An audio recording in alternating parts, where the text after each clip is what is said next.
welcome back, everyone. So we're going to continue with our sort of overview of the Bhagavad Gita and looking at the five topics of the Gita. Yeah, I really hope everyone is doing okay with it so far. It's not too much or too little, not too boring, and a few topics of thought and food for thought, as they say, some things to go away with. And also, hopefully, the Bhagavad Gita is opening up a little bit for you and everyone's finding an opportunity. Of course, you've got many books that you're meant to be reading and studying now, so it's probably one more book can be too much, but if you get a chance to look at it, that's great. This week, the topic is what goes around comes around. So the topic of karma and reincarnation we're going to be looking at this week, which is always an exciting topic. So we just do a quick recap. So just a reminder, the Bhagavad Gita we're discussing from is the Bhagavad Gita as it is by A.C. Bhaktivedanta Swami Prabhupada. And setting of the Bhagavad Gita is on a battlefield, which is an unusual place for a book on spiritual wisdom and knowledge, karma, reincarnation, yoga, meditation. But this is the area, and the two main characters for those who may be here for the first time. Is there anyone who's here for the first time? Okay. I think we have some people here for the first time. Yeah. Yeah. Well, sorry about that. If it becomes too much for you, please don't hesitate to jump in and ask some questions. Okay, Elena is here for the first time. Okay. So welcome, Elena. Nice to have you with us. Thank you for joining, taking time out of your valuable Friday evening to be here for this topic. So we're just looking at the Bhagavad Gita, how to demystify it and open it up for everyone. So the two main characters of the Bhagavad Gita are Krishna and Arjuna. And the scene is that it's the middle of a battlefield, and Arjuna is kind of the one here down on his knees, and he's actually found himself in a very desperate situation, and he's asking advice from his friend Krishna, and he's offering him all this knowledge and wisdom. So we started off with a discussion about the search for happiness and how we're all ultimately looking for happiness. And but sometimes we also find things other than happiness. So that brought us to a discussion about who am I, where we discussed the principle of the soul and how this body is like a machine and there's something more than this body, and that's, we understand within each of us there's something more, and we would call the soul or the spirit. And we discussed a little bit about transmigration, how the soul here is going from one body to another, from boyhood to youth to old age, which we'll discuss a little bit more today, and how sometimes we can feel lost and disconnected, and actually really what we want to be is reconnected, and we're often searching for something that makes us feel reconnected or makes us feel union or makes us feel whole and complete. And we talked about the principle of bhakti yoga being that process which helps us to reconnect. Last week we looked at, does God exist? And this principle, the second topic of Bhagavad Gita, Ishvara. And we looked at some quotes from different scientists who we may or may not have thought or understood were actually strong believers in the principle of God. And we looked a little bit at Darwin's theory of evolution and how that parallels the Vedic evolution theory, which explains that there are all the species of life and it's consciousness that evolves. And we'll discuss that also a bit more today. And then we looked at the three different types of understanding of aspects of God or Ishvara, the Supreme, which take the form of energy and as Brahman, and is also locally situated as the Paramatma, which is what the yogis are primarily focusing on in Eastern culture and through meditation. And then Bhagavan, which means that there's actually a personal form also. So like that. And then we discussed a bit about principle of finding a higher power, and how within the different anonymous groups that this principle of finding a higher power is what really empowers us to be able to conquer over different addictions or challenges in life.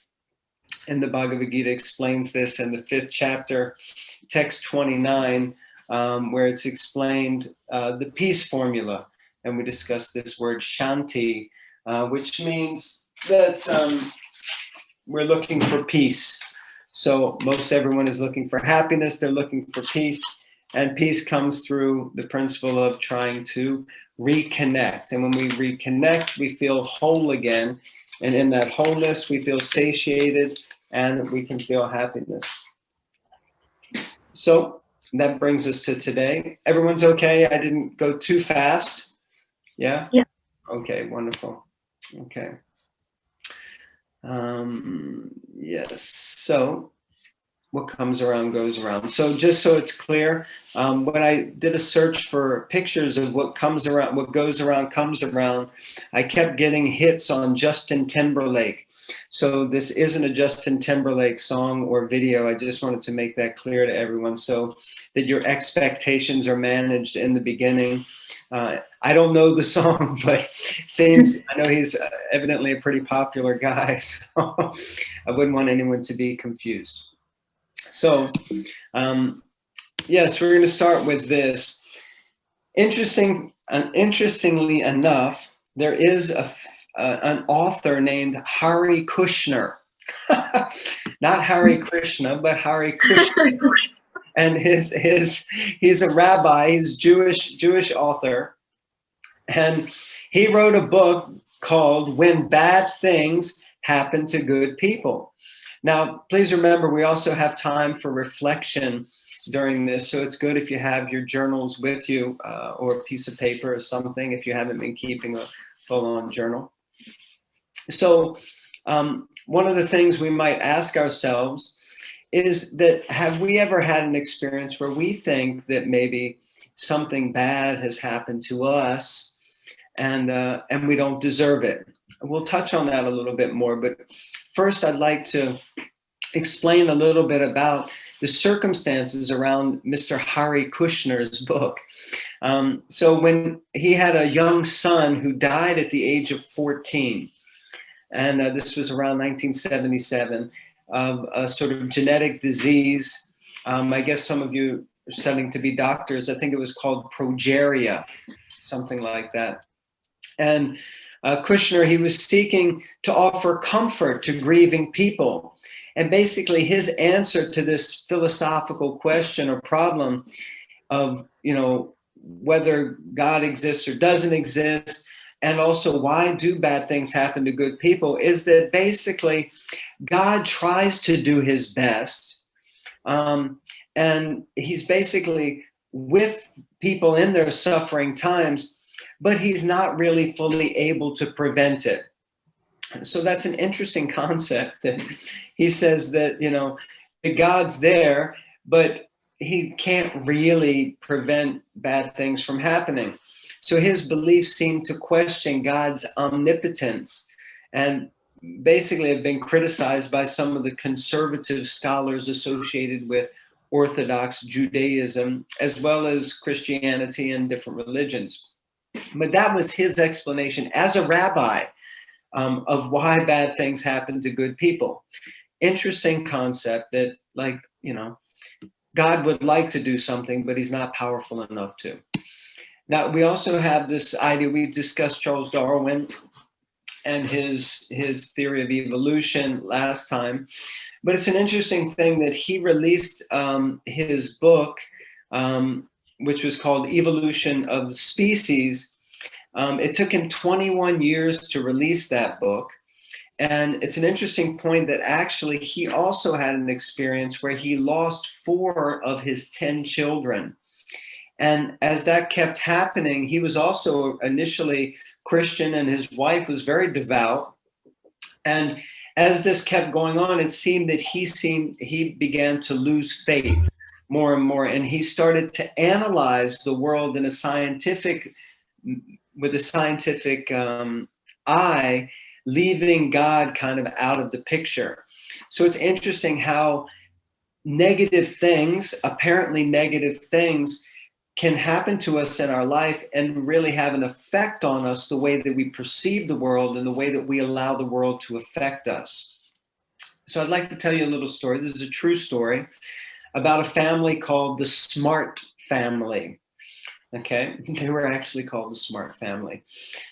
So they were a Scottish family. They were very religious, pious people. And they had, the father had worked very hard to save up money for a number of years to treat the family. And he wanted to treat the family of 4. He had his wife and he had a son and a daughter. And he wanted to treat them by taking them on a cruise. Now, I don't know how many of you have ever been on a cruise, but, it's, supposed to be a great event. And this was a very special cruise that he was going to take them on. And he saved up for many, many years. It was very expensive. And they had already bought the tickets, a kind of, no refund policy. And the day before they were about to take the cruise, their son was bitten by a dog. Ay, ay, ay. So the son gets bitten by a dog, and they weren't sure if the dog was rabid or not. If you know what that means, did the dog have rabies? So therefore, the son had to go into quarantine, and I think the quarantine was like for 4 or 5 days. They had to wait to see if he had the effects. Basically, what it meant was they missed the cruise. They completely missed it. They had to stay there and look after their son. And you can imagine the father was gutted. The whole family was like distraught, and the son felt really bad. And of course, naturally, they were a religious family, and they started kind of questioning, God, why did you do this to us? Why would you torture us like this? Why? We saved up we've lost our money. We're not going to be able to go, all because some dog bit our son. So you might, they may be thinking that this was bad luck, right? Would you think this is bad luck? Can I get a few head nods? Come on, this is bad luck. Yeah. Right? But the next day, actually, 2 days later, they realized it wasn't such bad luck, because the cruise they were about to take was the Titanic. So they actually then began to look at what happened as maybe more of a blessing rather than bad luck. Maybe it was actually fortunate that this happened to our son, even though it seemed to be something bad. So it's not always so easy to determine what is good or what is bad. Really, sometimes it comes down to a perception. Now, there's a story of a famous tennis player from the 70s and early 80s. His name was Arthur Ashe, and he was actually the first Black man to win the US Open, the Australian Open, and Wimbledon, which was a huge feat in those days. And he was super successful. And some years later, he was having a heart surgery. And during the heart surgery, he got some bad blood. And that blood infected him with AIDS. So he wound up developing AIDS. Now, he had many, many fans, and they started writing him letters.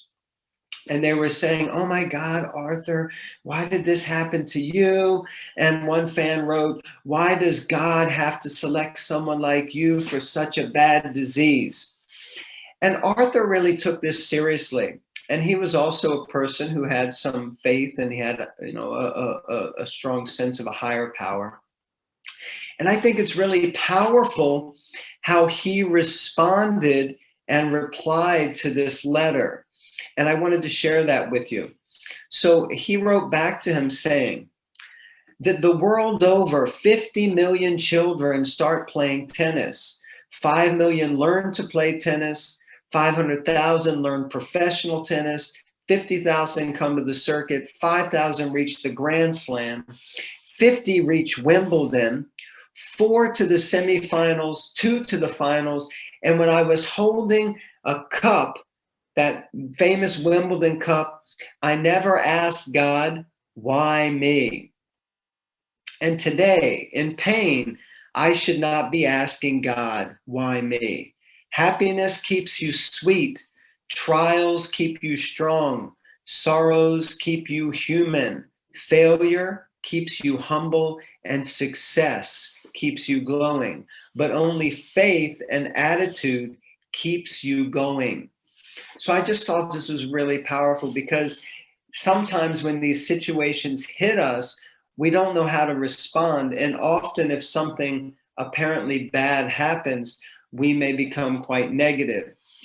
So, people ask why, they want to get this, they want to get that. But when good things happen, do we ask, why am I so fortunate? Do we make that statement if something good happens to us? Why me, the fortunate one? Usually our mentality is a little bit different. So, moment of reflection. So if you can get your journal out.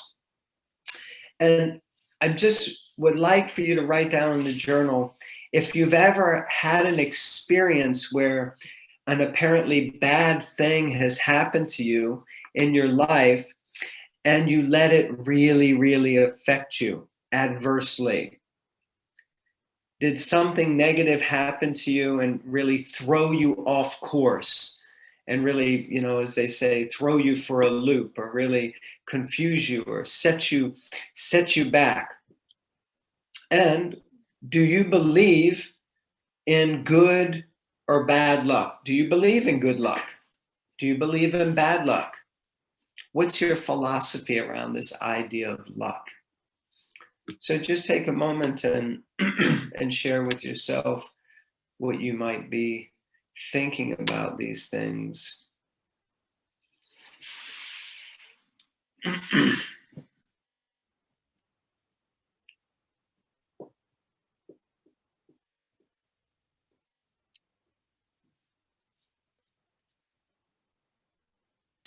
Helena, are you doing okay? Are you still with us? Or are we going too fast for you?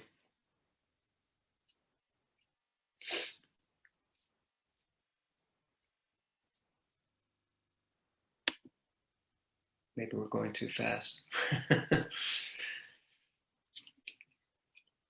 Okay, so I'm fine. I'm just curious, really. Okay. All right. If you have any questions, Elena, you can please, just hang in there. There's plenty of time for questions and answers. So there is an idea of something that's called global bad karma. So some years ago, when the tsunami hit, then there was a whole discussion about how do we explain such horrible things when they happen? And the question is, where is God when these things happen? And why does God allow such things to happen to masses of innocent people? And we're all in the middle of something that could be considered also another global, bad karma, this whole pandemic. How does it work that, one person gets it, another person doesn't, someone leaves, departs because of it, and someone just gets away without having anything? So is this just luck? Is it just about being in the wrong place at the wrong time? I mean, it's not so easy to understand. And actually, the author of the Bhagavad-gita, he explains that karma is a very, very difficult topic to understand. So we're going to try to explain it in as simple a terms as possible, so we can start to get a little bit of a grasp on it, okay? So, famous quote. Anyone knows where this quote has come from? Is that the Bible? Yeah. Oh, okay. So in the Bible it states that as you sow, so shall you reap, which basically means what? Anyone knows what that means? Anyone can tell me?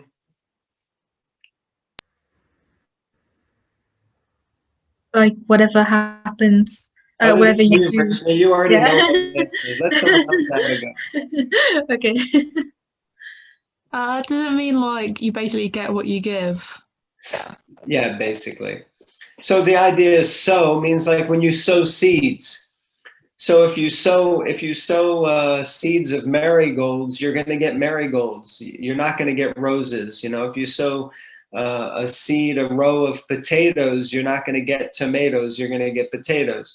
So it basically means what you put out there, you get. Ralph Waldo Emerson, he has had this phrase or created this phrase, which I think is really, really powerful. He explains that if you sow a thought, you'll reap an action. And then if you sow that action, you'll reap a habit. And then if you sow that habit, you reap a character. And if you sow that character, then you reap your destiny. So this is very interesting because he sort of gives power, as does this statement about as you sow, so shall you reap, means that it's not something that's exactly predestined. It's more something where you are empowered to help to create and choose your own destiny. But it depends, according to Ralph Waldo Emerson, it starts with a thought, which means it really all starts with our consciousness and where our consciousness is focused.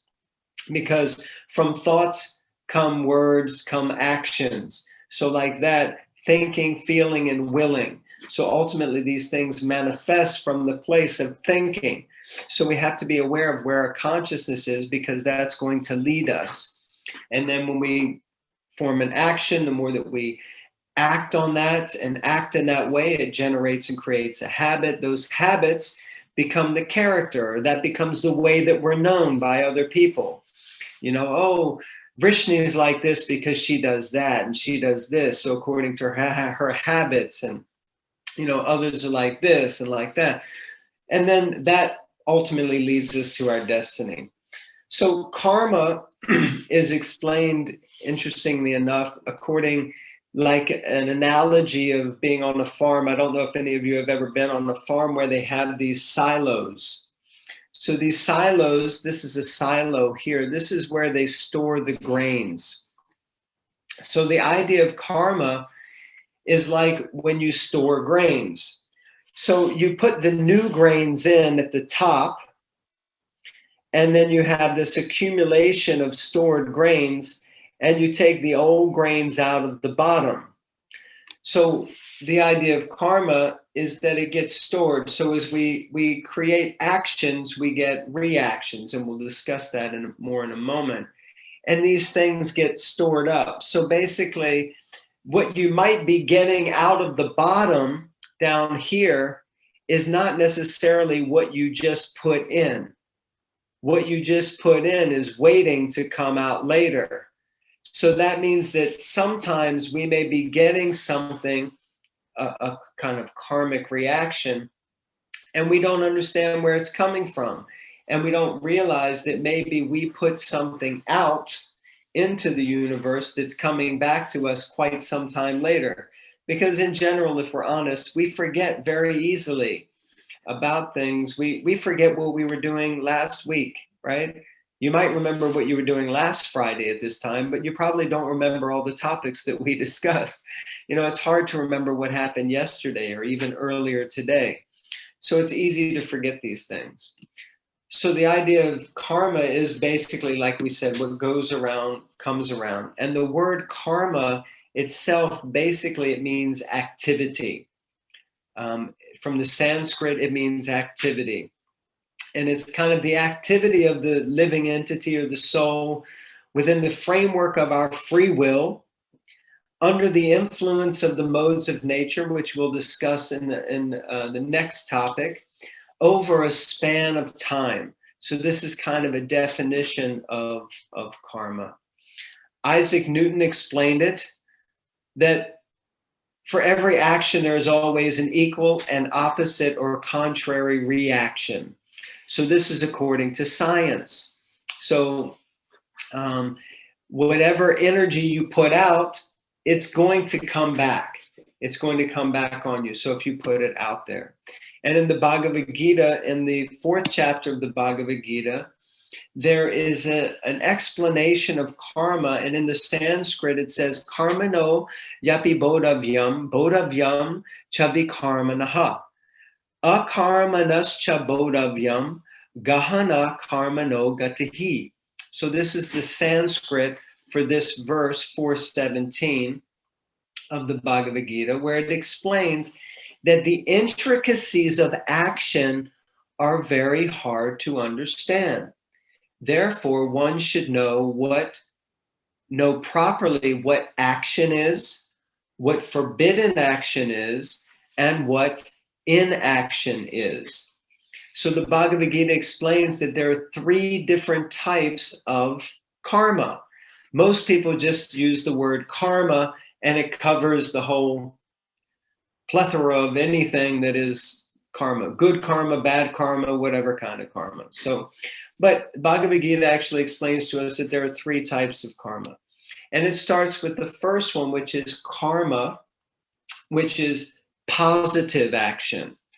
And what that means is that they're actions that are performed for a good purpose, and they're done in line with the kind of natural laws of goodness and morality and ethics. But they're usually motivated by an expectation of some good result or some return. So means that you might, it might seem unmotivated, but sometimes our good actions are also motivated. So here, this is a question for you in your journal. So what are some activities that you may perform by doing good for others and expect some result? Like, you know, there's the idea, an apple a day keeps the doctor away, or we take an apple to the teacher. Hello, miss, here's an apple for you. That's a good deed, but what do we expect? Do we expect anything? Maybe not. Maybe we expect that if I give enough apples and I don't do so good on the test, she'll remember me, you know, wink, wink, wink, and she won't mark me down just as much as I'd hope. So what is it sometimes, so this is a serious question, what is it sometimes we may do good things and we may have some expectation of some return? What do you think? Would anyone like to share anything that they can think of? Anyone? Does that mean none of you do any good things, or is it you all only do bad things? Well, that's coming up next, so anything? How about at home, you know, when you're with the family? Do you do like chores or do something good, hoping that, you know, mom or dad will be pleased and buy you a, you know, a Ferrari or a Mercedes Benz or something, you know, anything, some good things you do? No one? Well, sometimes if I help Varsha, then I expect something in return. Okay. So if you help her, like help her how?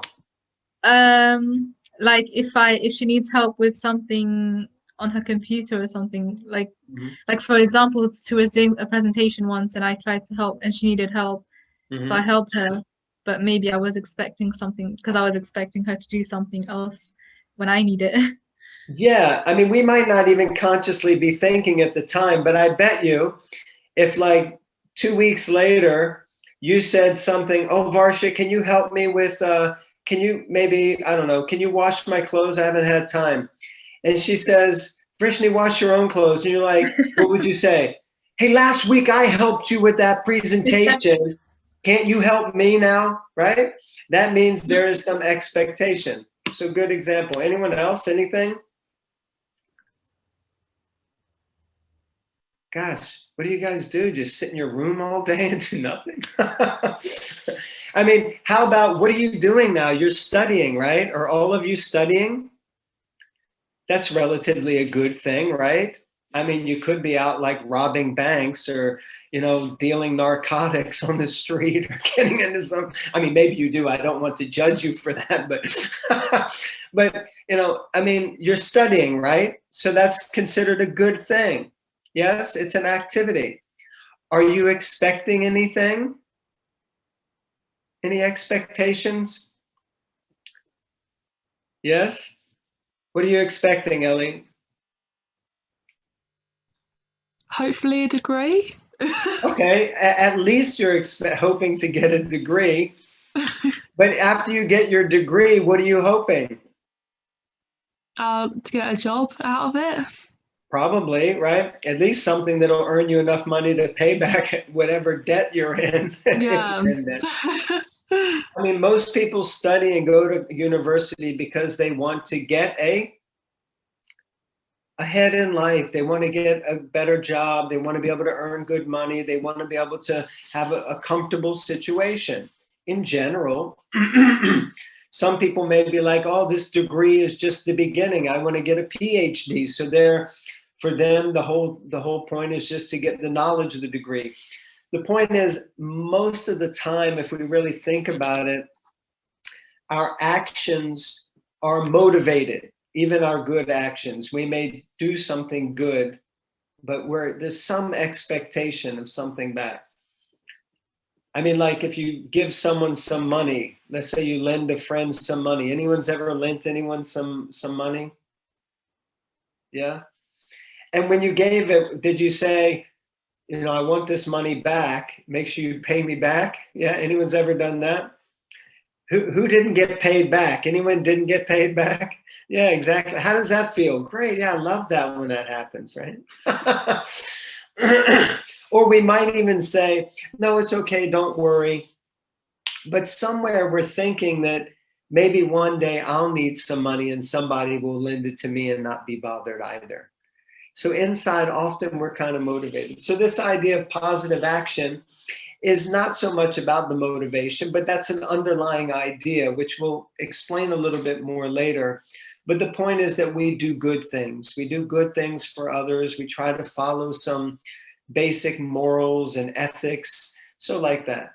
Now, the second one is, excuse me. Marcella says, it is like the secret. Okay. Would you like to explain, Marcella? Oh, can't hear you. So your thoughts. Oh, wow. And then, because I was That's really not so good microphone sound.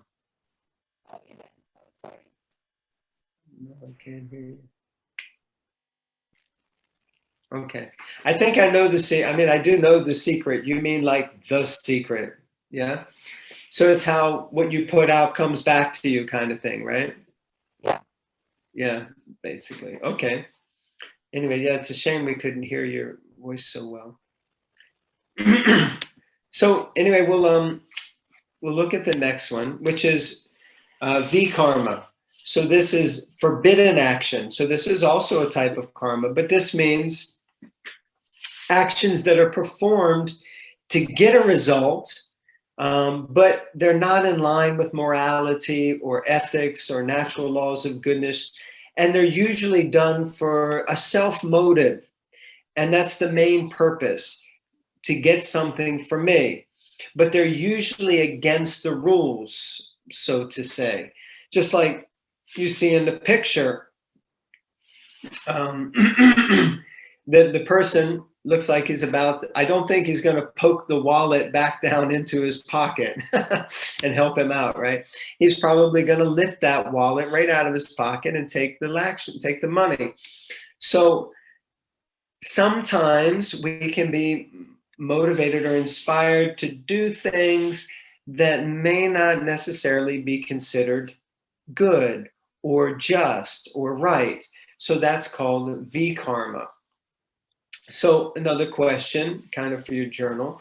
So what are some activities that you may have performed that were not so good the way you did it, but maybe you wanted something good to come, or maybe actually hope something bad might happen to someone else. So sometimes we do things that we want to get a good result. Okay, you're in school, so you want to get that degree, you're sitting the exam, you don't know the answers, you're afraid you're going to fail. The person sitting next to you is the highest ranking person in the class. You've got an easy eye shot of their test, and you're worried you're going to fail, and you just want to pass. So the motivation is, I just want to pass, but you're very tempted to do what? Cheat, yes. You're very tempted to look at that other paper. Nobody's going to see me. Nobody saw that, you know, and then just do it quickly. So there's sometimes we may do bad things for even a good purpose. So, yeah, are there any things that you think you've done that maybe were ill-motivated? I mean, sometimes we might do things, you know, somebody may have upset us. I don't know if anyone here has ever done anything to get revenge on somebody else. Someone was telling me about this, some famous movie character Keanu Reeves plays called John Wick. Anyone's ever heard of John Wick? Got any John Wicks out there? Oh, Marcella is being honest with us now. I've cheated in school many times in math. Okay, be careful. So yeah, so I mean, we all do it. We've all probably done something that we kind of regret later, and we wish we hadn't done it. No, you didn't regret it? No. Okay, great. Let's see what happens later. Okay, that's the challenge with karma. Okay, you never know when it's gonna. What's that? No, I didn't regret cheating because otherwise I wouldn't pass. Oh, I see. Okay. Cool. It was cool. I was very young. I don't do this anymore. Well, yeah. I tell you, when I was 16, just you know, a little bit of a confession. It was actually Valentine's Day, and I was going to a school dance, and I had like $30 in my pocket given to me by my parents, and I had a date. And I was like, you know, I wanted to have fun with my date, but me and my friends, we were out at the mall beforehand, and we went into this record store, and they had some tapes there. This is back in the day when they had things called tapes, cassette tapes. And they had 3 tapes that I had wanted to get for a long time, but the cost of those 3 tapes would have been like about $20, and I would have only had $10. And I thought, you know, nobody's looking. So I just put the tapes in my pocket. And I thought, that's really cool. You know, I'm really cool. I just stole those tapes. And then I left the record store, and I went next door to the video arcade, and we were playing video games. And then all of a sudden the mall security guard came in, and he walked up to me and he said, "Excuse me, sir." He said, "I need to speak with you." And I said, "For what? What's the problem, sir?" And he said, "We think you've stolen something from the shop next door." "I didn't steal anything, sir. I didn't steal anything."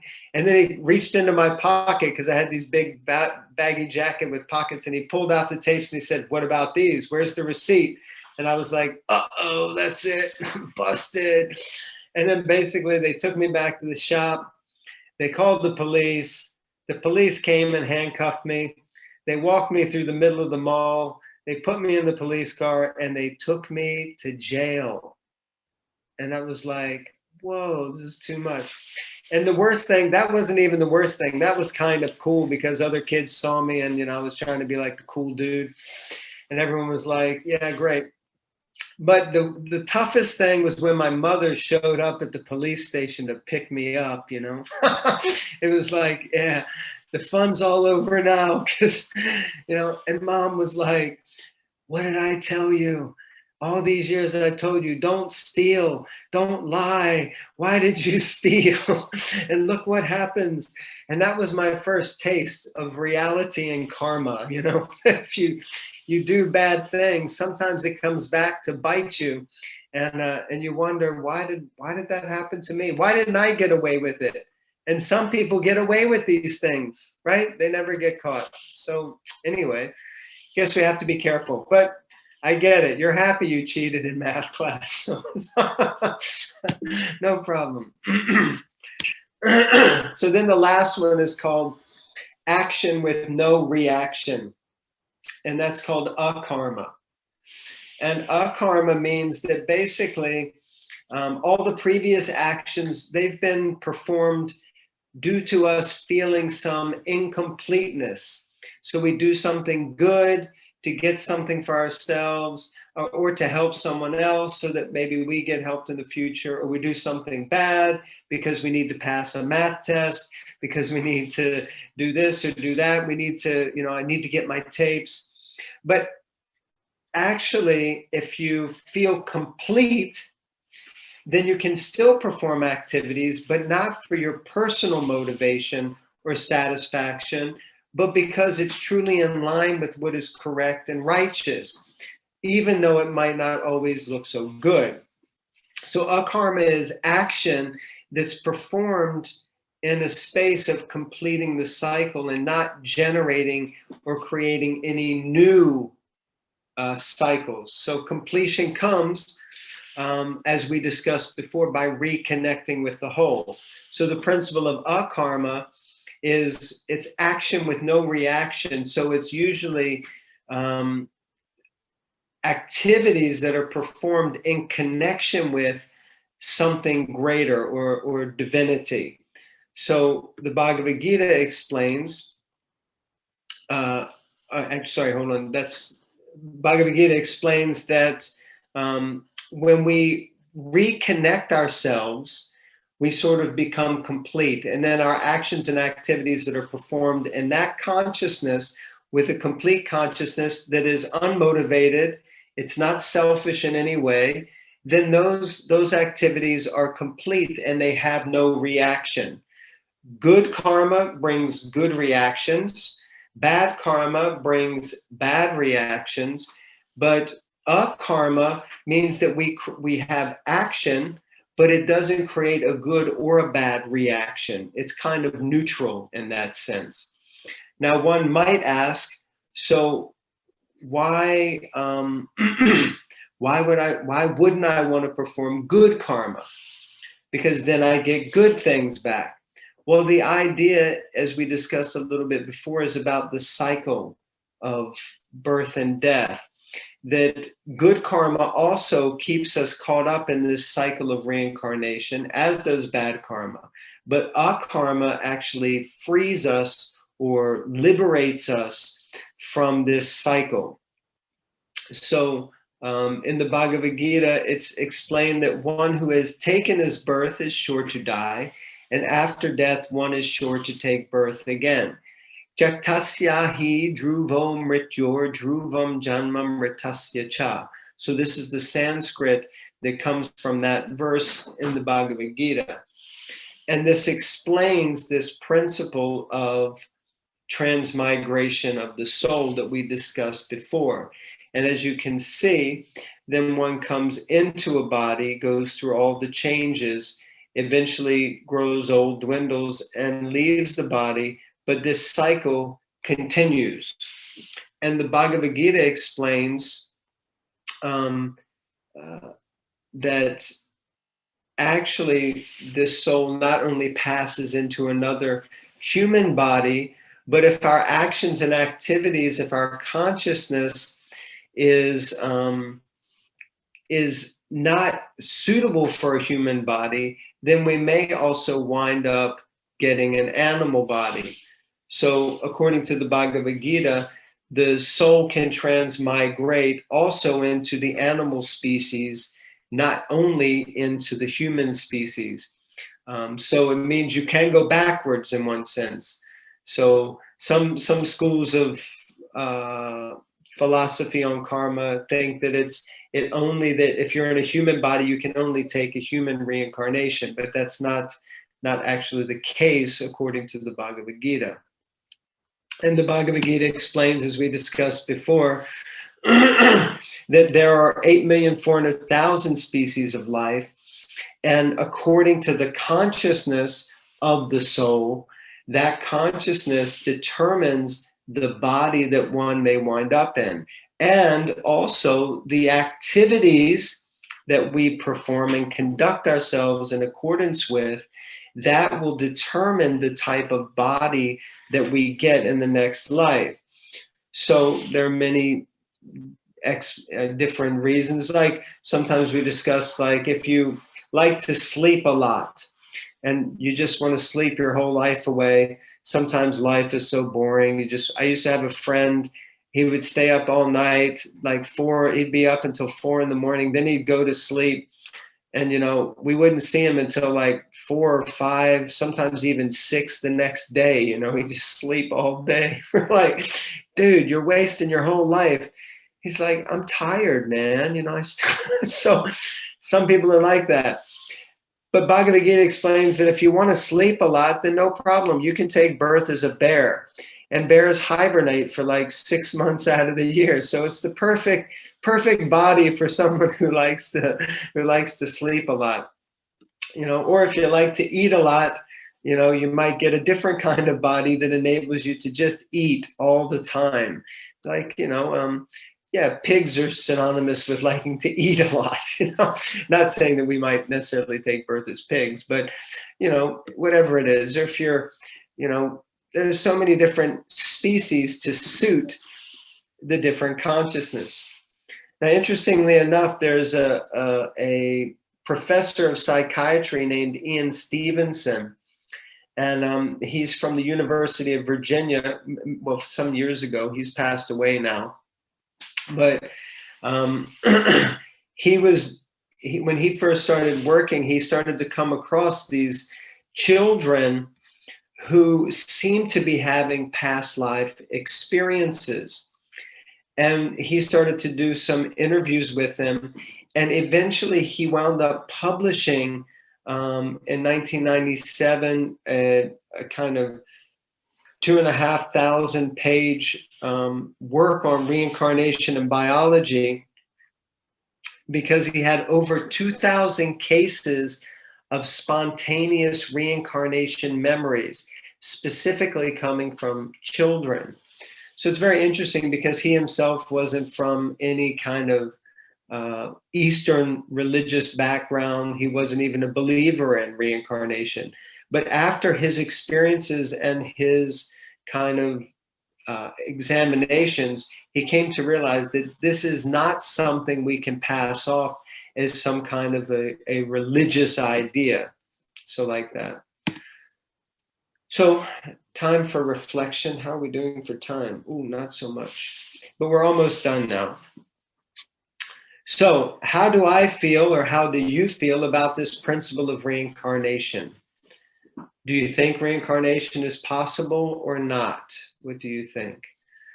Do I think that some of my character traits, my likes or my dislikes, or my natures have come from somewhere other than my upbringing in this life?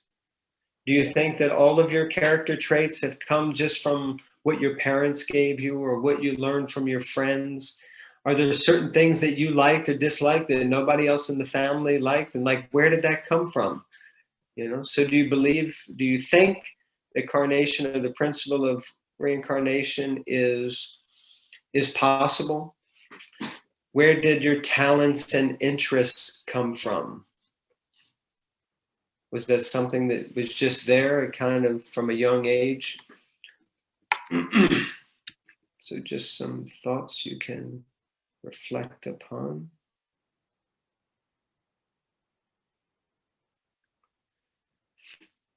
So, yeah, what is it that determines our actions and activities?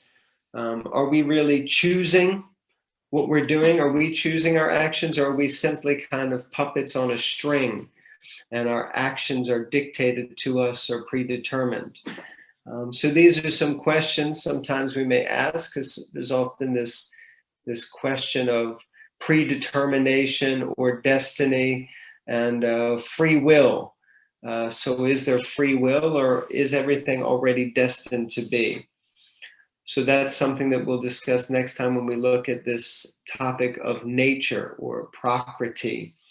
And we describe that as the world within and the world without. So how external nature affects us and affects our internal nature. So like that.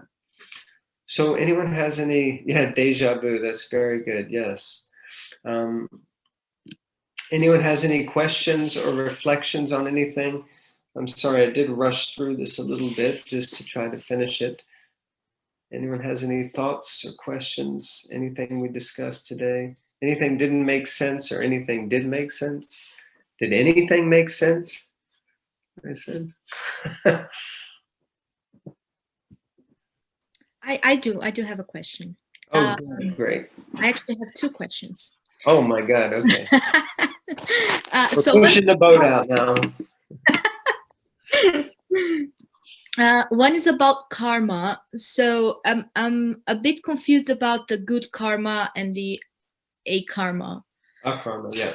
Akarma, yes, thank you. And then so would you say that then akarma is those real altruistic actions when we are really not expecting something, or will we always expect something out of it? Because maybe even when I'm doing, even when I'm volunteering, even when I'm donating to charities or something, maybe I'm just expecting to feel good about it.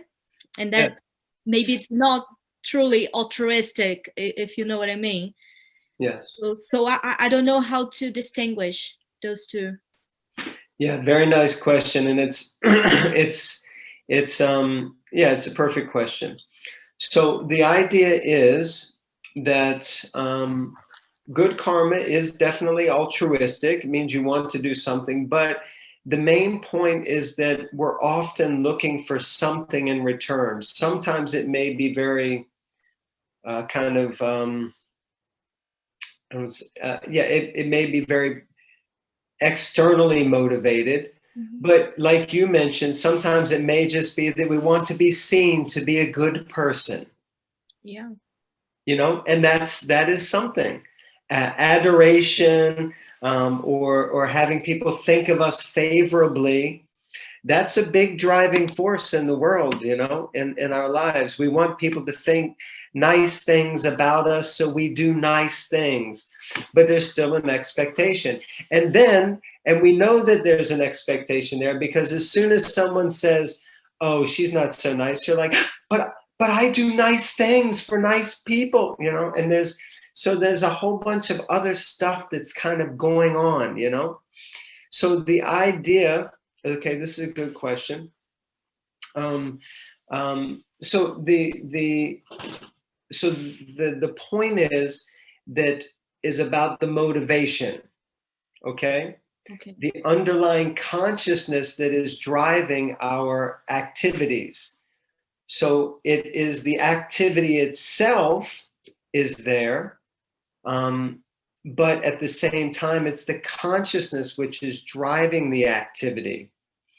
So can it be possible? I think Marcella is asking, is there no selfish good deed? Yeah, not good dead, but yeah, good deed. I knew what you meant, it's okay. So yes, of course, and that's more or less akarma. Now, what is akarma? So whenever in Sanskrit, whenever you put the letter A in front of a word, it kind of negates it. Mm-hmm. So the principle of karma means that for every action, there is an equal and opposing reaction. So if it's a good action, you're going to get the good action coming back. If there's a bad action, you're going to get the bad action coming back to you. So with akarma, it means that there's an action that doesn't have any reaction. And the only way that cannot have a reaction is if we do it with a consciousness that completes it already, because we're not expecting anything else to come back for us. We simply perform that action out of duty or in a mood of complete selflessness. That's another level. It is another level, and that's the point. But like anything, we can't achieve another level if we don't know that level exists. Elena is asking about expectations being bad. No, we're not saying expectations are bad. Expectations are things that need to be managed. Otherwise, earlier today, I had a barrage of about 3 different sessions of intense messages from someone asking me questions, you know, that they're really upset with someone, a family member who's been like this for many years, and I've tolerated them, and they're going on, and how can I forgive them? And, you know, it's like, and the thing is that we don't manage our expectations. So we often expect the best out of people. Yeah, or we hope that people will act good, but not always do people act good. A lot of times people don't act very nicely at all, in fact. They act just the opposite. And we're often always surprised. Oh, how can people act like that? You know, but we see it every day. People, and believe it or not, we may not notice it, but sometimes we act the exact same way. And we don't always notice how what we are putting out in the world is also coming back to us. So expectations are not bad. And there is a space where we can be performing deeds or actions and activities, and they're completely unmotivated. From the moment that we wake up in the morning, we are motivated. We're searching for completeness. I'll give some quite rough examples. But when you first get up in the morning, what usually is the first thing most people do as soon as they get out of bed in the morning? Check their phones. Check their phones. Oh my God. Yes. Even before getting up. What's that? That's before getting up. Yeah. Oh, wait, open your eyes. Okay, you open your That's eyes. really- Yeah. Where's the first place most people head to as soon as they get out of bed? Toilet. Yes. Toilet. To the bathroom. You go to the bathroom. As soon as you get up, you go to the toilet because you need to make yourself complete. Do you get it? You're incomplete. And when you go to the bathroom, go to the toilet, then you feel, okay, that's good. Then you have to do what? You have to like brush your teeth. Why? Because your mouth is not clean. So you want to clean your teeth. And then once you do that, then you're working towards having a clean mouth. Then you get in the shower because your body is dirty and you want to make your body clean. And then you get dressed because you have to get dressed if you want to go out into public. So you get dressed and you try to make yourself look nice because you might not look so nice. So you want to put on makeup or do your hair. Like you can see, I work on my hair for hours every day. And you try to make yourself look nice. Then you go, to work. And you go to work so that you can earn some money, so that you can have everything throughout the whole day is a series of choices and decisions that are 9 times out of 10, if not 9.9.99999 out of 10, motivated by trying to find some idea of completeness. Most of us in life are searching to try to feel that wholesome completeness. The thing is, once we achieve completeness, we may still act and do things, but it's from a place of not really being motivated to get anything out of it. We simply do it either for a higher purpose of connectivity to a higher power or higher source, or we just do it out of natural duty, not because I'm necessarily motivated by anything, but because it needs to be done. If that makes sense. Yeah. So it's another space that exists, but it's not a space that most people are living inside of. So that's the way you can see those 3 types of. Okay. And I could explain it a little more. There's another example I could give, but we're kind of running out of time. In fact, a little bit over time. Yeah. But so like that. But it's okay. Actually, just give me 1 second.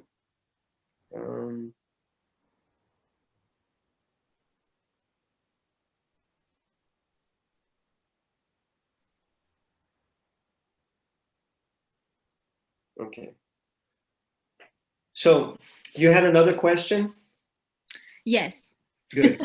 Thanks for the first one. Yeah. And is there a limit for reincarnation, or are we just keeping coming back? Or do we reach a state where our soul is so evolved that we stay in another plane or something like that? Yeah, great question. So the rebirthing process can be unlimited, means that it can keep going on and on and on and on and on. And it's described that we may have taken thousands or millions of births, just going through the different species of life. Mm-hmm. We may have been born easily 8 million times. Yeah. But we don't really have recollection of that. But the idea is that if we come to a platform of knowledge and understanding, and we're able to kind of reconnect and reunite ourselves on a higher level of spiritual vibration, then we don't need to take birth again. We we pass the test. We achieve the goal. And then at the time of death, it's described that the soul then passes into the spiritual realm. The soul leaves the material body, the machine, behind, and it basically returns to the spiritual world. Okay. Where there is no existence of birth, death, old age, disease, all of these kind of things. So it's a different experience there. Does that make sense? Yes. Yeah. Yeah. Okay. Thank you, Jai. Yeah. Any other questions? Anyone else? No? Elena, any feedback from you, Elena? Anything? We'd love to hear your voice. It's all been very interesting. Thank you. Wonderful. Thank you for interjecting and asking your questions. When you mentioned deja vu, what were you referring to then at that point? The reincarnation. Mm-hmm. And having a past life, really. Mm-hmm. I mean, did you ever remember a past life?